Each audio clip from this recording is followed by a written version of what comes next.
As part of your evaluation on this series of tasks, you'll be asked to walk 600 meters on a given azimuth.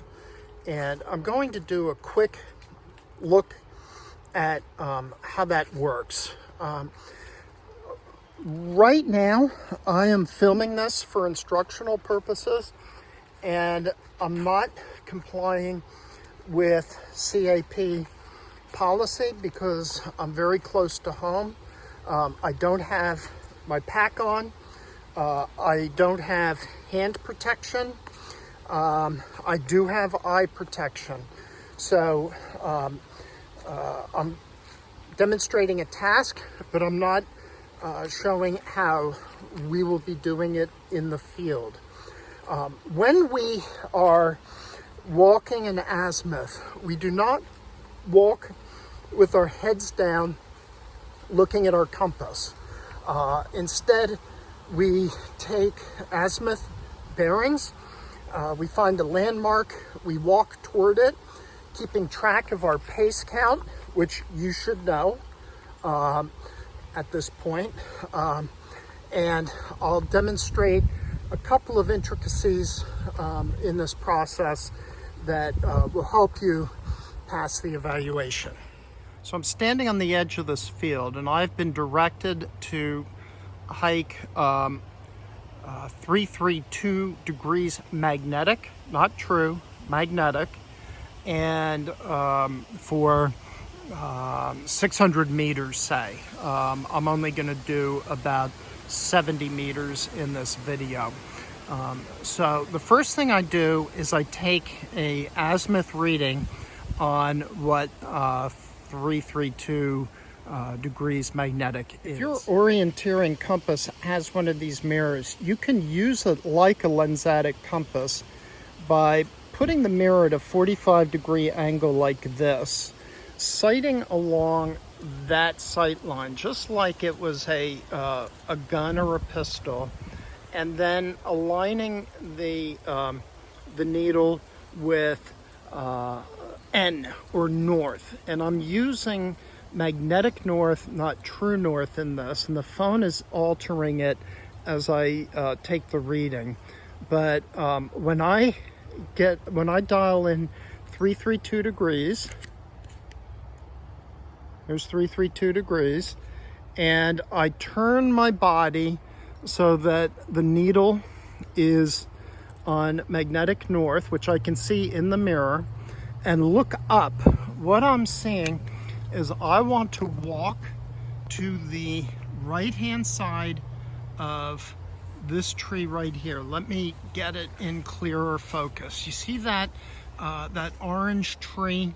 I'm going to go right to the right of that colorful tree, and I'm going to start my pace count. At this point, you want to take your compass and secure it. Put it in your pocket, because when you're crashing through the woods, there's a very good chance of you losing it. So you secure it between taking compass readings. I know my pace count is 64 paces per 100 meters. So I'm going to, I know where I'm aiming to, just to the right of that colorful tree, and I start walking. The reason I'm not walking and looking at my compass is there might be a pothole here, there might be some kind of a danger here. Speaking of hazards or dangers, this is New England, and anywhere you are on the edge of a forest, you'll see in New England, you'll see these very pretty three-leafed plants, and they're called poison ivy or poison oak. You don't want to get that on you, or if you do, if you're in your uniform, when you're finished hiking or finished the exercise, wash your uniform, because you're going to have the resin, the poison ivy resin, on your clothes, and you don't want it. You don't want to touch it. So I'm going to start with my left foot and start hiking toward that colorful tree in the distance. And Since I'm only doing 100 meters, I'm going to count out 64 paces. So here we start. 1, 2, 3, 4, 5, 6, 7, 8. Okay, I have gone 10 paces right now, and I'm looking around me because I'm not focused on my compass. And talking about hazards, look what I found right there in that tree. Do you see that? That's a wasp nest. So you do want to keep your eyes open. You don't want to go bumping into a wasp nest. Nor do you want to be trudging through poison ivy if you can avoid it. So I've gone 10 paces. I'm going to continue. 11. So how do I maneuver around this obstacle? I want to go 90 degrees to the left because this tree is blocking my path to the right. Easiest way to do that is to not change your azimuth ring, but instead to rotate your body until the needle is pointing 90 degrees off, in which case, in this case, it's facing east. So right now I know I am bearing 90 degrees to the left of my wanted pace or course, and I'm going to do my pace count and keep count until I'm clear of this tree. And I begin.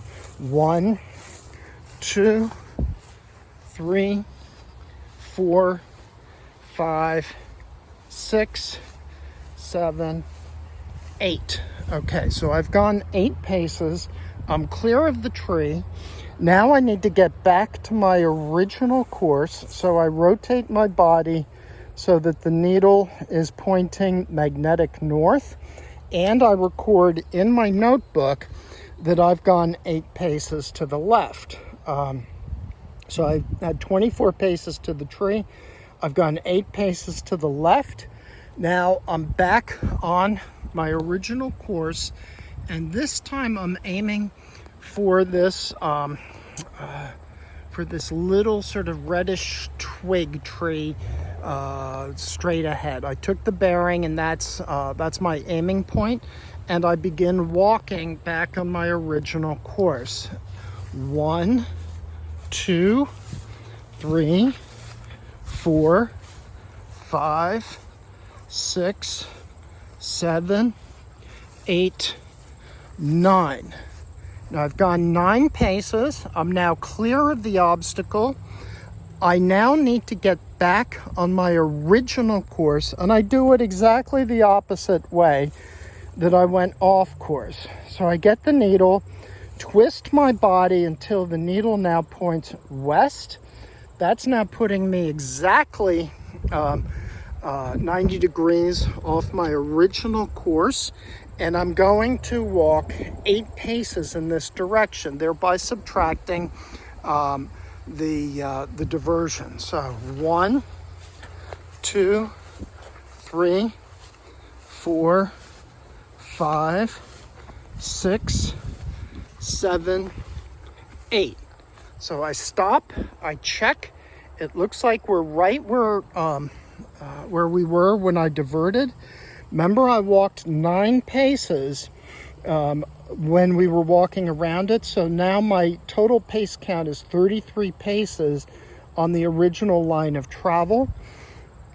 I now need to revert back to the original azimuth, and I do it in exactly the same way. I look at my compass and I turn my body until the needle is pointing magnetic north, and then I look up for a aiming point, and in this case it is this tree right in the middle of the picture, on the edge of the woods. So at this point I have done a total of 33 paces. I know I need to do 64. So I'm going to stow my compass, and I'm going to walk toward my aiming point, starting my count at 34, because I've done 33 already. And I begin.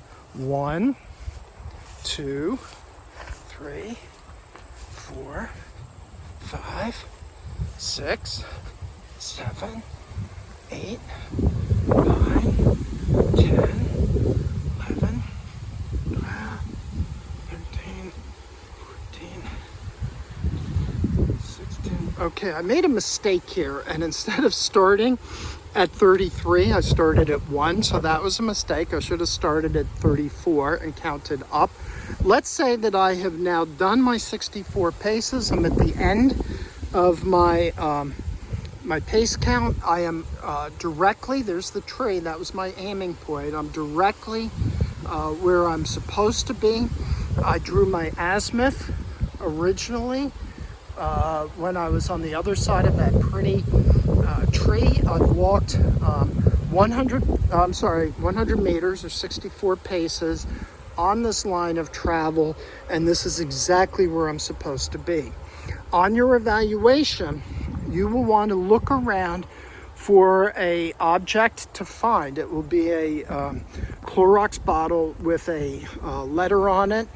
Now the chances are it will be somewhere in front of you. The pace count that you do on a soccer field has no obstacles, but when you're trudging through stuff like this, or when you're trudging through the woods, your pace will be shorter, meaning you'll almost always end up short of where you're supposed to be. This is how you walk a bearing during your evaluation. So I've completed my pace count. There's the tree I was aiming for. I've done 64 paces, that's 100 meters, and I am now where I was supposed to be.